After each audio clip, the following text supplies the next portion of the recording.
Pozdrav ljudi, dobrodošli u novi video karantinski snimak. Razgovaramo sa Brankom Golubovićem, Golubom, frontmanom kultnog benda Goblini. Počet ćemo odmah razgovor jer je čovjek u Jordanu, pa da vidimo da li se čujemo. Ovdje je danas zabrana kretanja. Jel? Da. Je li to bilo ili počelo tek? Nije, ja sam u Jordanu. Aha, pa od dana? Ne, ja sam već mjesec i po dana, bukvalno zarobljen je, tek pre možda par dana krenuli da olakšavaju mere, pošto ovdje ima dnevno nekad ni jedan, nekad dva slučaja, nekad tri, stvarno je sve bolje i bolje, tako da stvari idu na bolje, međutim petkom je ceo dan karantin. Zabrana kretanja. A nisi više u Etiopiji, si u Etiopiji bio? Ja sam bio u Etiopiji do jula 2018. Znači, evo, skoro 2 godine sam ovdje, u Jordanu. To je isti humanitarni rad, jel? Jeste. Samo što sad pokrivam ceo region. A reci mi, kakve su informacije za ovaj koronavirus što se tiče Azije i Afrike, znaš li, pošto kod nas je medijski to su informacije, stalno je katastrofa, ne znamo šta će biti i to. Pretpostavljam da su tamo ljudi, posebno Afrika, malo navikli na to više. Kod njih je virus više decenijska pojava. Pa jeste, međutim problem je što oni nemaju sredstava, znači nemaju kapacitet da rade testove u toj meri u kojoj rade ih u Aziji, u većini zemalja, mada i centralna Azija, to je već problematično. Tako da je pitanje koliko slučajeva zaista postoji u Africi i kako će to da se razvija. Ja se plašim da će na kraju najveće žarište da bude Afrika. Znači, krenulo je od Kine, Koreje, Japana, prebacilo se na Italiju, Španiju, ne znam, Evropu i generalno nastavilo se u Americi, ali se plašim da i mi kad svi prođemo celu tu priču, da će to još dugo da traje u Africi. Ali to je moje mišljenje, mislim, ne pratim toliko. A reci mi, u tim zemljama, kakav je uopšte odnos ljudi i medija, koliko zapravo mediji igraju ulogu, jer u Evropi, a naročito u zadnje vrijeme kod nas, mediji su glavni. Kako reaguju ljudi na te informacije? Pa, postoji tu pozitivne i negativne stvari. Koliko god imaš medija, toliko imaš i tih nekih, što bi rekao Trump, fake news. Mislim, ljudi sve i svašta stavljaju na medije i to se onda šeruje. Mislim, kod nas se šeruje u Evropi, onda možeš misliti koliko se to šeruje tamo. Znači, svakojake budalaštine možeš da pročitaš. Ne znam, jedi luka pa ćeš da se zaštitiš, jedi slanine, napise alkohola, mislim, nebuloze neviđene. Tako da, mediji u današnje vreme, mislim, naročito socijalni, social networks, koliko god da su sjajni, jer informacija je dostupna velikom broju ljudi u kratkom vremenskom periodu, toliko su i opasni, zato što, kažem ti, masa koje kakvi gluposti se širi medijima, a ljudi nisu ljudi su skloni da poveruju te stvari, znači imamo i neobrazovanost i sve živo, znaš, a da ne pričamo o tome da, mislim, na našim medijima postoje ti neki novi VIPs, ljudi koji su poznati, popularni i ljudi im veruju, a mislim, to su ljudi koji nemaju nikakve veze s medicinskom strukom. I onda kad ti takva budala kaže nešto i ljudi krenu da veruju to i da se ponašaju na takav način, to može da bude čak i opasno. A reci mi, stižu li ti vijesti iz Srbije, recimo koliko ja pratim sad Šabac, strašna je stvar da je toliko jedna opština, jedan grad izopšten iz svih dešavanja, prvo zato što nije sklon političkoj strukturi koja je sad na vlasti i drugo što sad, ne znam, maske su stigle u taj grad poslije svih gradova u Srbiji. Kako je tvoje mišljenje i ta paralela sa 90-im kad ste bili taj glas razuma ima li sad nekog glasa iz Šapca, iz tog dijela, da kažem, države koji se ne slaže sa ovim što se prezentuje trenutno? Krenuo bih malo korak nazad. Znači, ja koji se bavim ovim poslom, ali to nije samo vezano za ovaj posao, nego za mnoge poslove koji se obavljaju pod stresom, znači u određenim kontekstima i situacijama gde zaista mozak mora da ti radi 100 na sat, mi se u određenim vremenskim periodima stavljamo pod test, a to je fizički i psihički stres. I kada dođe do tih situacija, onda jednostavno najbolje i najgore što imaš u sebi izlazi na površinu i u principu u takvim situacijama možeš da vidiš sve svoje slabosti, ali i sve svoje vrline. U situaciji Srbije mi možemo da vidimo mnogo toga, naročito vezano za našeg predsednika. Znači, čovjek koji zaista ne ponaša se kao vođa, nego se ponaša kao neko ko je totalno psihijatrijski slučaj. Znači, čovjek koji zaista ima neke probleme i na takav način se i ponaša. Ego koji kao igra izuzetno veliku ulogu u njegovom životu i čovjek koji ne može da podnese bilo kakvu kritiku ili bilo kakvo neslaganje, koliko god to bilo konstruktivno. A da ne pričamo onda o tome da kao imaš Šabac koji mu je trn u oku i mislim u ovakvoj situaciji tebi pada na pamet da kreneš da kažnjavaš po znacima navoda jedan grad koji jednostavno ne razmišlja na isti način kao ti i ne deli iste političke, ideološke i druge stvari, ideje koje ti imaš. Igrom slučaja Šabac ima kao svoju, da kažemo, svoje strukture, ima svoje rukovodstvo koje, i pored toga što nismo dobili maltene ništa od države, je uspeo da obezbedi svojim građanima ne samo da mogu da kupe maske i ostalu opremu, nego i delili su im za džabe po ulicama grada, što je izuzetno retko. Mislim, mi smo čuli da je dosta te neke humanitarne pomoći stizalo u našu zemlju, a onda bi sutradan našli tu istu humanitarnu pomoć kako se prodaje po određenim apotekama po mnogo višim cenama. Znači, neko je čak i na osnovu toga zarađivao. Toga kod nas nema. Šta da ti kažem, izdržat ćemo. Ja mislim da je ovo samo još jedan znak ljudima da shvate s kim imaju posla i da dobro razmisle za koga će da glasaju na sledećim izborima, jer nam treba neko ko je ko rezonuje normalno, ko se bori za svoj narod, ko zastupa mišljenja svog naroda, jer na kraju krajeva narod te i dovede na vlast, a ne neko ko se ponaša totalno suludo i kao van svakog rezona. Da ne kažem nešto ozbiljnije i nešto mnogo politički nekorektnije.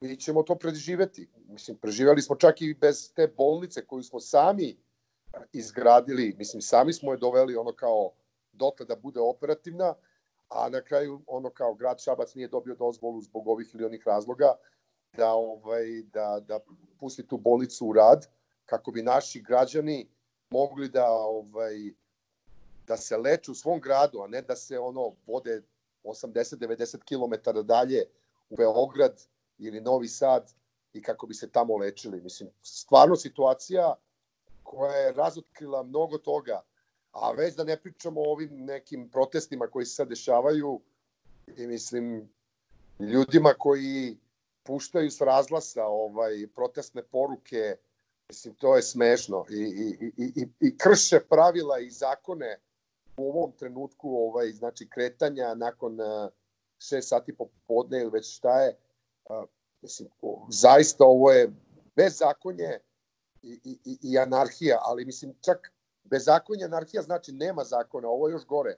Ljudi smatraju iz ovih struktura, vodećih struktura, da su iznad zakona, a to je mnogo opasnije nego bezakonje.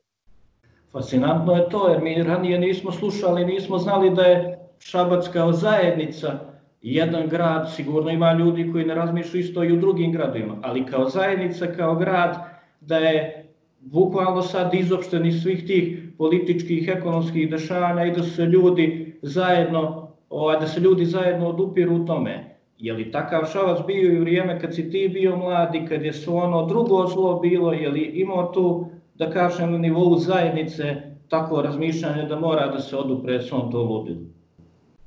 Pa u to vreme 90-ih to je više bio Kragujevac i Niš. To su bila dva ono kao uporišta opozicije u ono vreme Miloševića. Mada sa svim tim nekim prevarama koje su se dešavale u toku tih izbora, tih godina, pitanje je gde smo mi bili u Šapcu, ali mislim svakako sećam se i tih studentskih demonstracija u Beogradu, pa te demonstracije koje su se prenele i u ostale gradove, te čuvene šetnje, da je Šabac imao uvek, mislim, u to vreme mi kao Goblini smo zajedno sa svojim sugrađanima izlazili na ulice i šetali gradom, pravili buku kao što danas prave buku i tražili neke promene.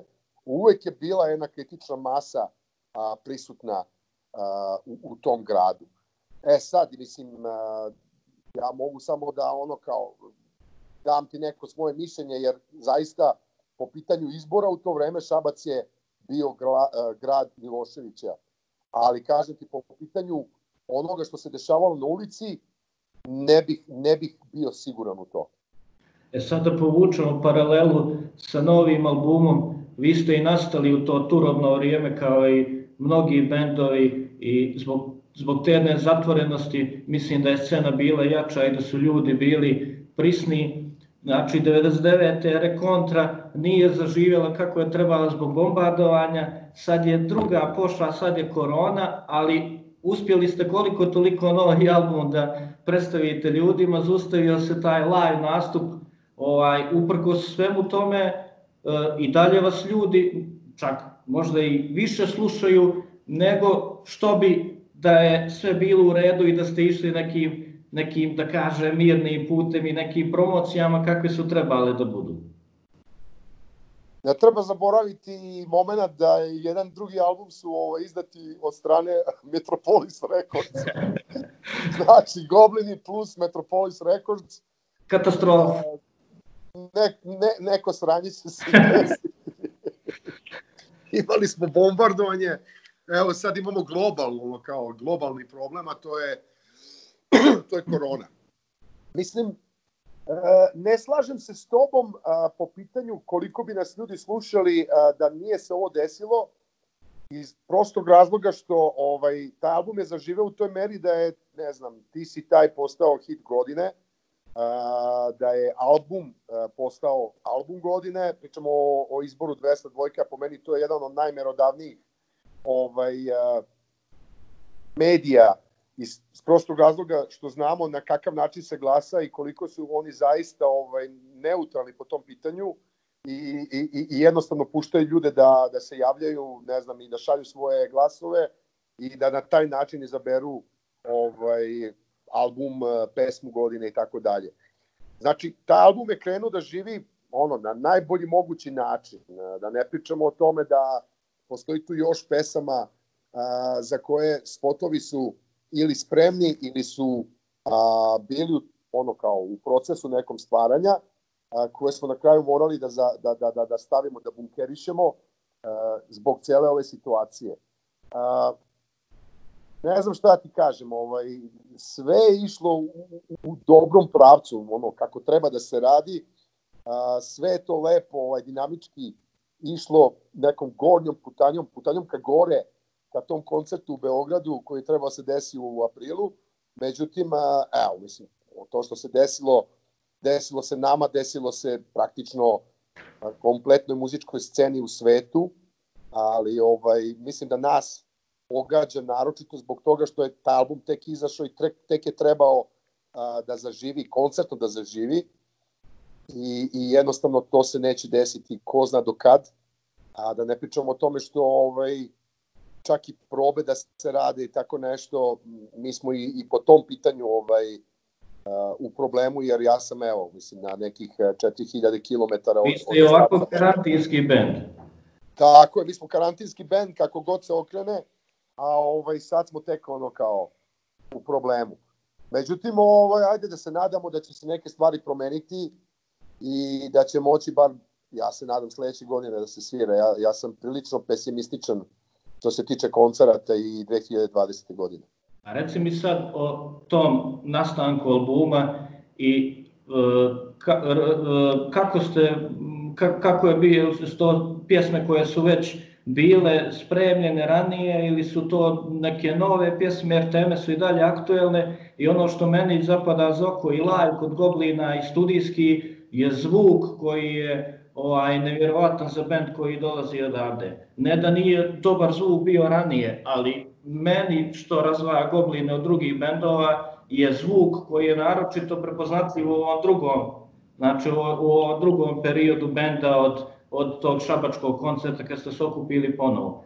Koliko je Pik kao vaš tonac, koliko je unio on noviteta u vaš zvuk i koliko se to odrazilo na tekstove?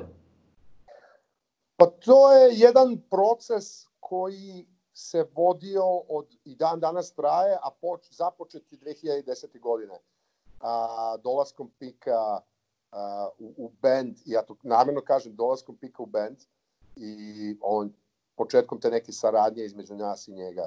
Naravno, on nije član benda, čovjek koji svira s nama, ali je postao član benda i po prvi put imamo tonca i producenta koji zna kako bend diše. Za sve to treba vremena i to se tačno da osetiti, ne znam kako su albumi i singlovi izlazili tokom svih ovih godina, koliko je njemu sve bilo jasnije šta mi hoćemo, šta mi radimo, koliko je nama sve više bilo, koliko smo mi bili sve više opušteni s njim i koliko je to neko poverenje međusobno počelo da raste, da jednostavno kada ti Pik kaže nešto i predloži nešto, koliko to god možda tebi zvučalo suludo u tom trenutku, jednostavno znaš da čovjek zna šta priča i kao, ajdemo da probamo da vidimo kako će to da izgleda, kako će to da zvuči.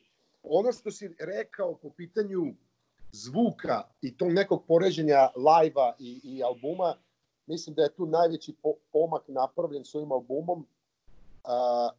Mi smo to u stvari eksperimentisali i sa pesmom Jedan za sve, koja je by the way isto bila hit godine, te godine, ali to je bilo po prvi put da smo rešili da uđemo u studio i da snimimo sve na drugo, što se kaže, znači svi zajedno, stara škola. Jer smo shvatili da su Goblini live band, da su jednostavno Goblini band koji tu svoju neku energiju trpi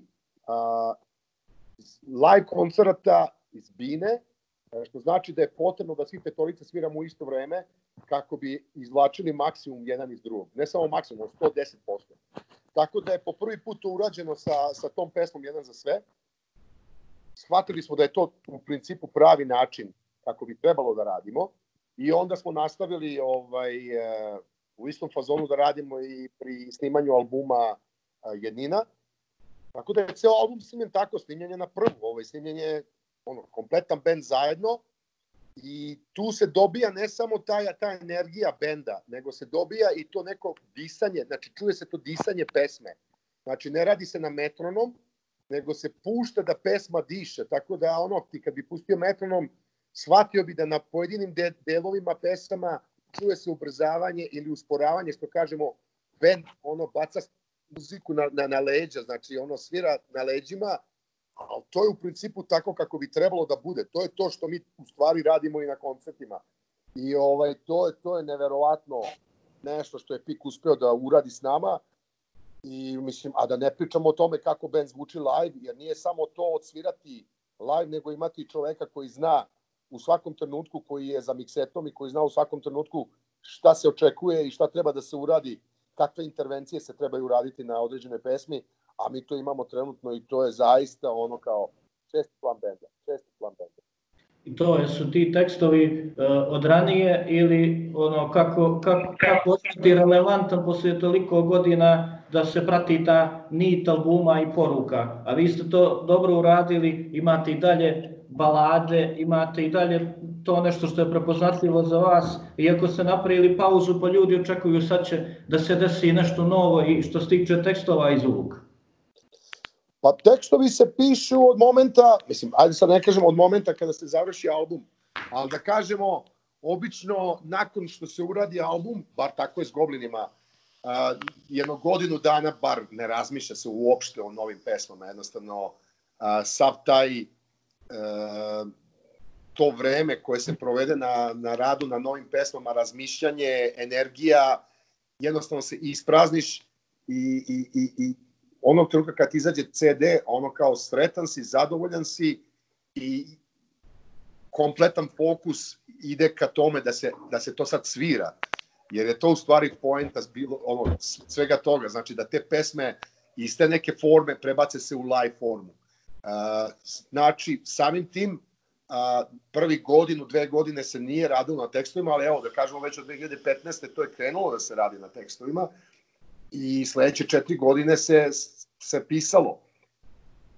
Ovih 10 pesama, to je produkt nekih tekstova za 25 pesama, znači to je najnormalniji proces, ja verujem da tako svi rade, ne napišeš ti 10 pesama namenski, nego jednostavno neke stvari ti se dešavaju, nešto te istripuje, napišeš tekst, sledeći dan napišeš još 3, onda 2 nedelje kasnije ili mesec dana kasnije shvatiš da je to nebuloza ili da jednostavno to je nešto što posle godinu dana više niti je aktuelno, niti ima smisla, ili shvatiš da te 3 teksta, ta 2-3 teksta koja si napisao su u stvari jedan te isti tekst, samo jednostavno ta nit koja postoji, koja se provlači kroz te neke tekstove, nije završena, ti misliš u tom trenutku da si napravio tekst, a tek onda shvatiš da ti je trebalo još 2-3 teksta da napišeš, da bi izbacio iz sebe šta misliš i onda od ta 2-3 teksta tek tad počinješ da praviš pravi tekst.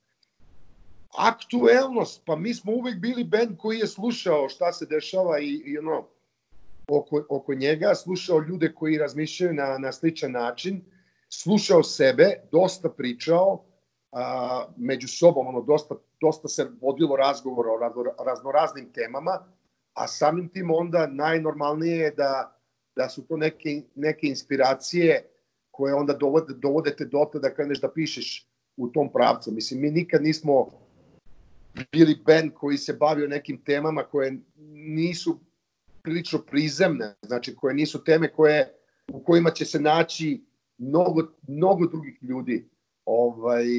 Mi smo band koji jednostavno piše na način na koji ljudi razmišljaju, bar oni ljudi koji nas slušaju, koji nas shvataju, koji nas gotive.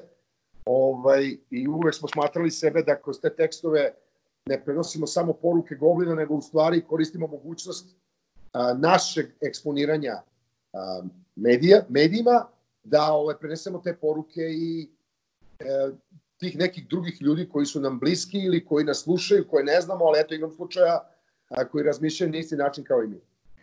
Sad kad smo kod tekstova, napisao si knjigu koju već sigurno mnogi su i pročitali i znaju, Izgužvane misli.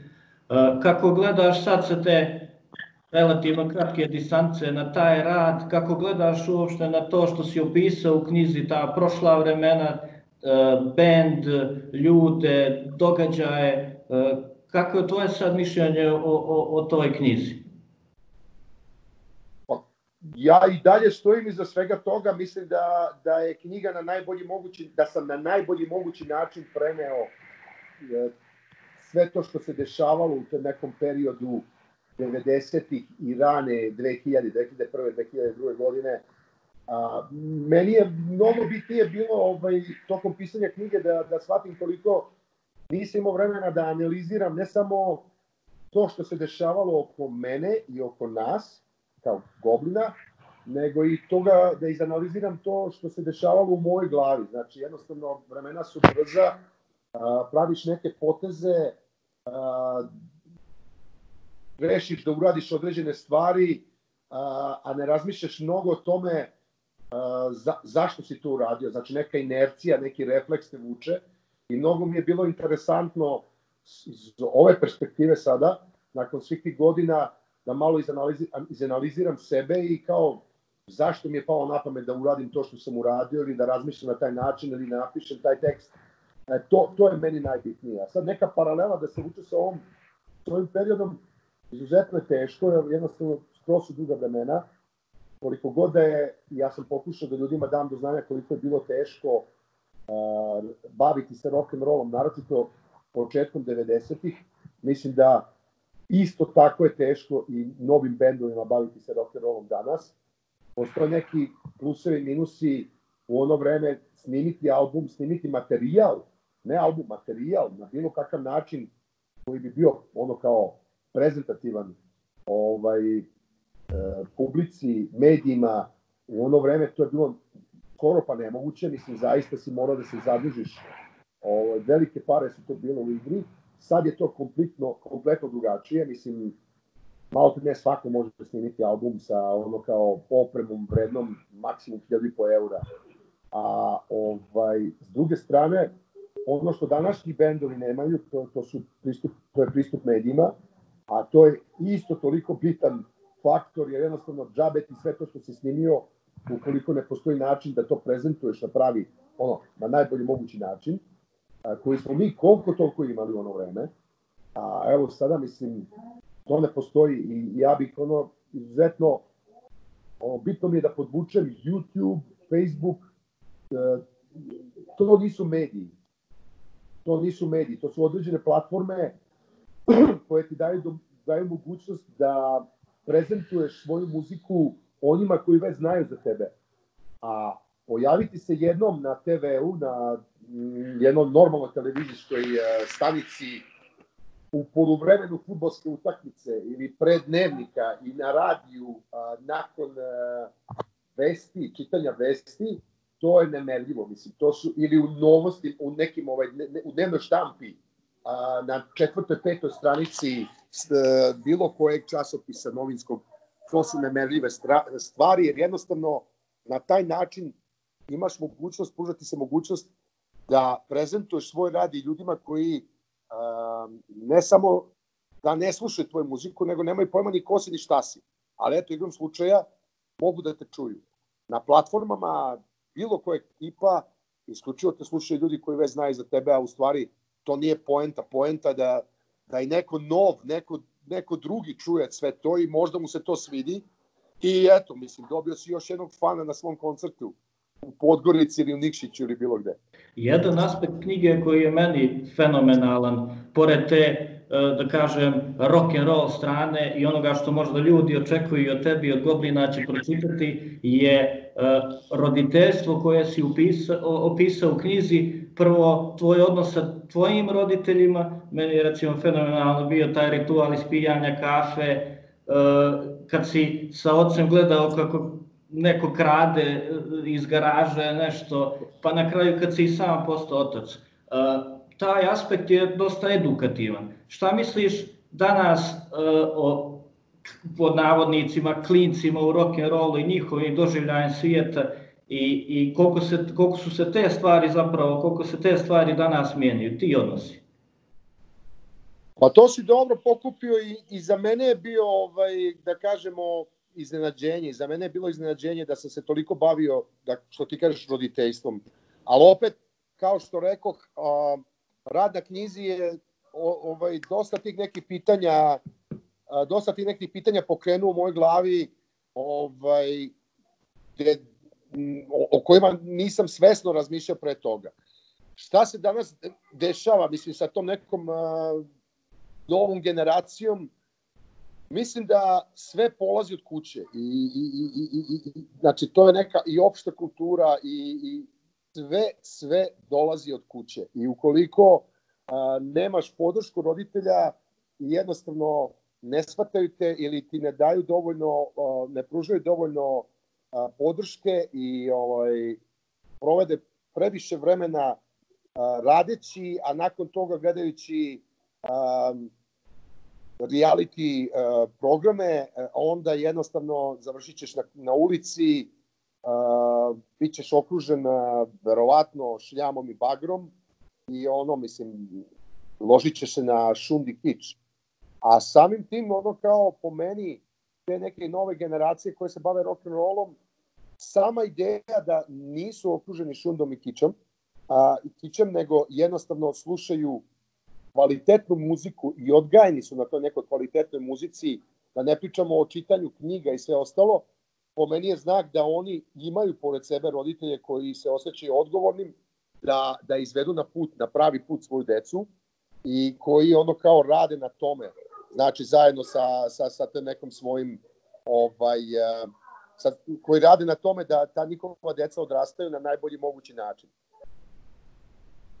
Nažalost, mislim da se mnogo toga promenilo tih nekih 80-ih i 90-ih na danas, do današnjih dana, i mislim da ono kao sve manje i manje dece koja jednostavno imaju te neke roditelje pored sebe. Roditelji prebacuju loptu na školstvo, na obrazovanje. Ja mislim da je to velika greška. Mislim da je zaista, da nije fair očekivati od svojih, od učitelja, profesora da ti odgajaju decu. Po meni, njihovo osnovno zanimanje je da ti uče decu da broje, da čitaju, da ti uče decu biologijom, geografijom, istorijom, a ne da se bave nekim odgojem te vrste. To je po meni uloga roditelja. I mislim da toga sve više i više fali. Ne samo u našem društvu, mislim da je to globalni problem. Jer obično tražimo izgovore u vremenima, da su loša vremena, takve su i generacije, ili tražimo krivce u roditeljima zbog čega određeni dio, određene grupe populacije postaju devijantne, pa krivimo televiziju, pa znači dosta se traži razloga zbog čega je društvo ovako ili onako. Čini se da se ođe vremena ne mijenjaju baš po nekim tim pitanjima socioekonomski, da od Drugog svjetskog rata s iste ideologije pominju, iste se stvari dešavaju u glavama, nema nekih promjena, tako da čini mi se da kao društvo i globalno i lokalno tražimo samo razloge zbog čega je nešto tako. Pa ja bih rekao, ti si pomenuo nakon rata, mislim da nakon rata i do nekih 80-ih i tekako se obraćala pažnja na to kako će deca da se obrazuju i kako, društvo kao osnova je bilo izuzetno bitno, to je bilo visoko na tom nekom, da kažemo, meniju vladajuće strukture. Koliko god ta struktura za određene stvari, koliko god da su pravili dosta grešaka, mi moramo da priznamo da u tim nekim vremenima izuzetno se vodila pažnja o tome, o školstvu, zidale su se škole, gradile su se bolnice, dosta se ulagalo u infrastrukturu, ali se i dosta vrednovalo to nešto što nije, da kažemo, materijalno. Jednostavno, u ono vreme vratiti se iz škole, na kraju godine reći ja sam odlikaš, ne znam, završio sam sa odličnim 6. razred, 7. razred, to je, bilo nešto zaista čime bi se ponosili i tvoji roditelji i svi ostali. Danas, poenta je imati najnoviji model Nike-a i da ti matori kupi kola kada napuniš 18 godina.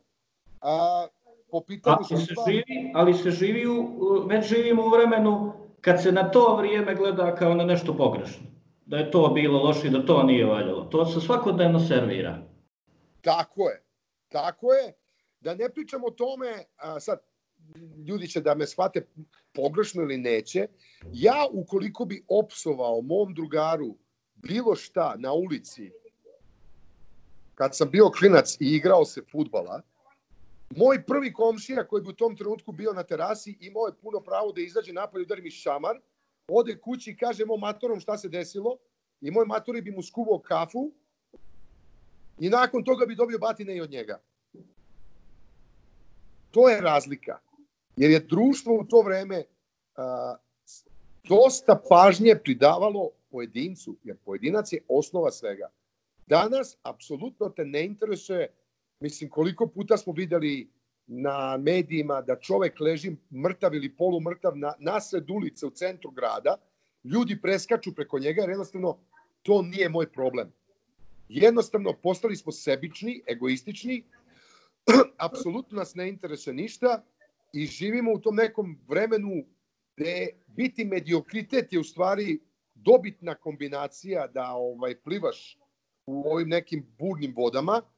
Ne daj Bože da se razlikuješ od drugih, da pokušavaš da radiš na svom individualizmu. U startu ćeš biti proglašen budalom, drugačijim i ono kao nema šanse da prođeš.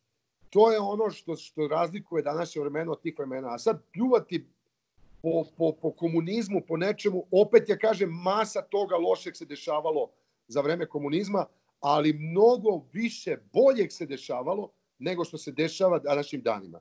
O tome želim da pričam. Jer dolazimo sad do toga, čujem često, kao i vrijeme Miloševića je bilo bolje nego što je danas. Tako će vjerojatno sutra se priča i za ovo vrijeme, tako da ide jedna gradacija koja je non stop u padu, što se tiče tih nekih moralnih stvari i stvari koje su valjda važne i bitne za jedno društvo. Pa Milošević nije bilo bolje za vreme Miloševića. Ja verujem da on jedino nije bio svestan određenih stvari koje mogu da mu dođu glave, pa je te stvari, da kažem, žmurio je, pustio da te stvari prođu. Ako pričamo o umetnosti, o muzici, ja sam se pojavljivao na televiziji Beograd na prvom programu za vreme studentskih protesta, gde mi je bila okačena pištaljka oko vrata, što je bilo izuzetno jasno, izuzetno jasan signal o čemu se radi, šta želim da kažem, i da ne pričamo o tom intervju, gde sam bez ikakvog problema mogao da kažem ono što iza čega stojim, a što je bilo u principu kritika vladajuće strukture Miloševića. Ne da je on bio bolji, on jednostavno mislio da mi zaista ne igramo bitnu ulogu u to vreme, a od 99. sa početkom partiji nekih turneja koje su se desile u Srbiji, pokazalo se da smo izuzetno bitni.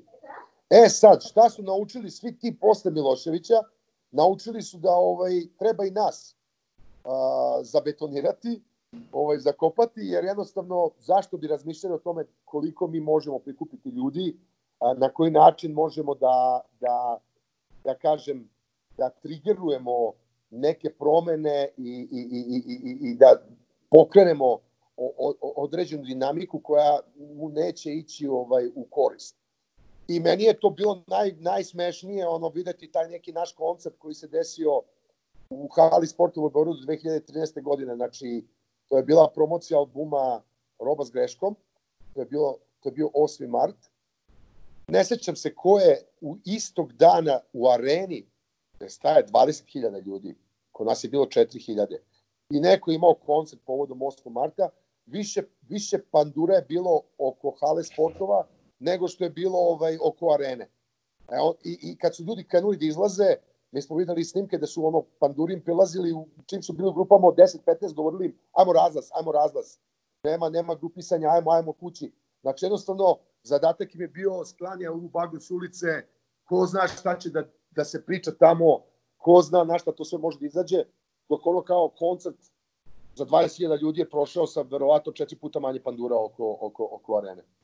A reci mi šta misliš, koje je tvoje mišljenje, pošto si bio i živio i trenutno si na istoku, bio si jedno vrijeme i na zapadu, to je česta tema i danas kod nas, taj odnos naš sa istokom i zapadom, ko je bolji, vidimo i da je istok dosta pokupio zapadnog, naročito što se tiče korporativnih stvari. Kako je tvoje mišljenje, kome se treba prikloniti? Letri je rekao, na severu puno je zima, na jugu pingvini jedu ljude, na zapadu ljudi ništa novo, a istok se trudi da kao zapad bude. Ljudi, nema tu priklanjanja, mi moramo da budemo svesni, i istok i zapad, velike sile, i isključivo gledaju svoju korist. Ovo je moje lično mišljenje. Koliko mi možemo da izvučemo iz svega toga, radeći s jednima i drugima, to je već druga priča. To čak nije ni simbioza. Simbioza je kada mi podjednako jedni od drugih izvlačimo ovo je više kupljenje mrvica sa stola.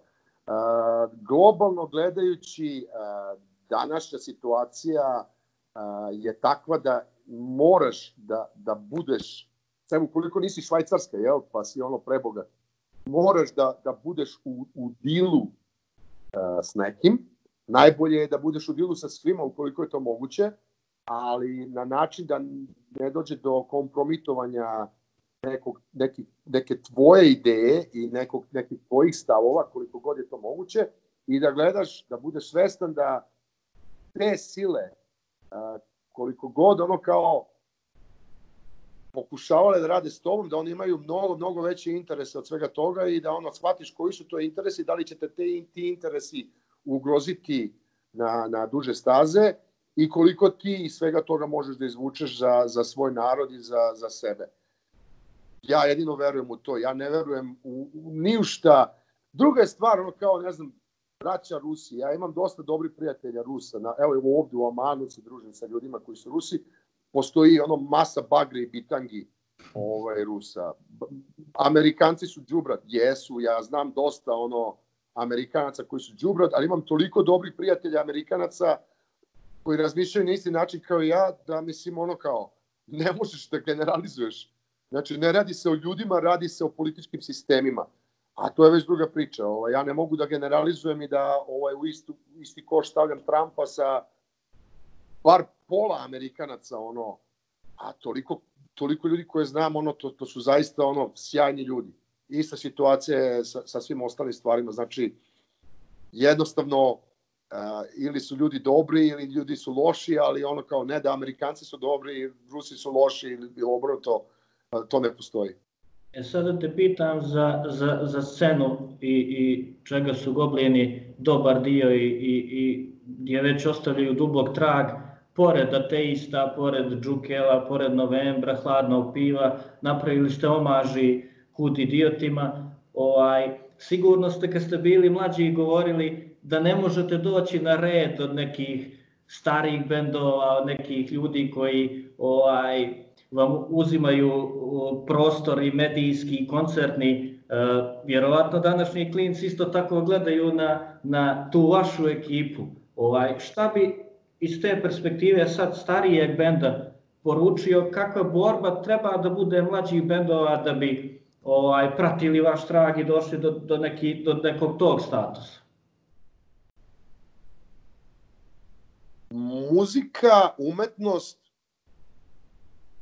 posao bilo koje vrste, kažem umetnost, pa i posao bilo koje vrste, nije igranje fudbala na male goliće ispred zgrade, pa kao daj malom ovom iz drugog ulaza, jeste mali, pustite ga malo da igra. Sad će biti malo kao možda i grub. Kao i svi bendovi današnje, kao i bendovi današnje generacije, i mi smo u ono vreme razmišljali na taj način, znači evo ti dokle će ovi matorci da sviraju, daj malo pusti nas.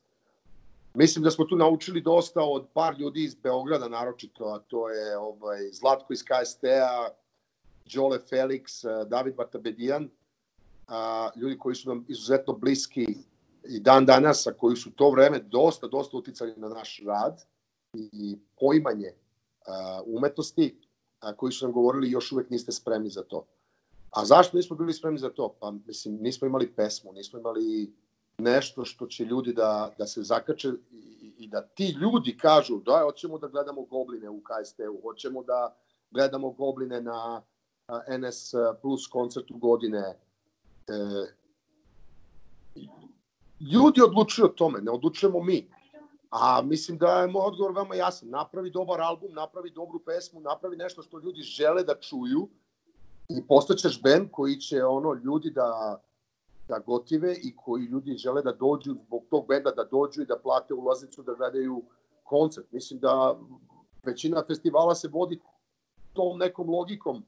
Jednostavno, oni nisu glupi, oni osluškuju ono što se dešava oko njih, znaju šta ljudi vole da čuju, odlaze u kafiće, znaju šta ljudi naručuju ili odu na koncert u tom gradu i vide koliko je ljudi došlo na koncert Ateist Repa, koliko je ljudi došlo na koncert ne znam koga i kažu pa mislim ove godine bi trebalo da pozovemo ovaj broj bendova, ove bendove, jer jednostavno to je ono što ljudi slušaju.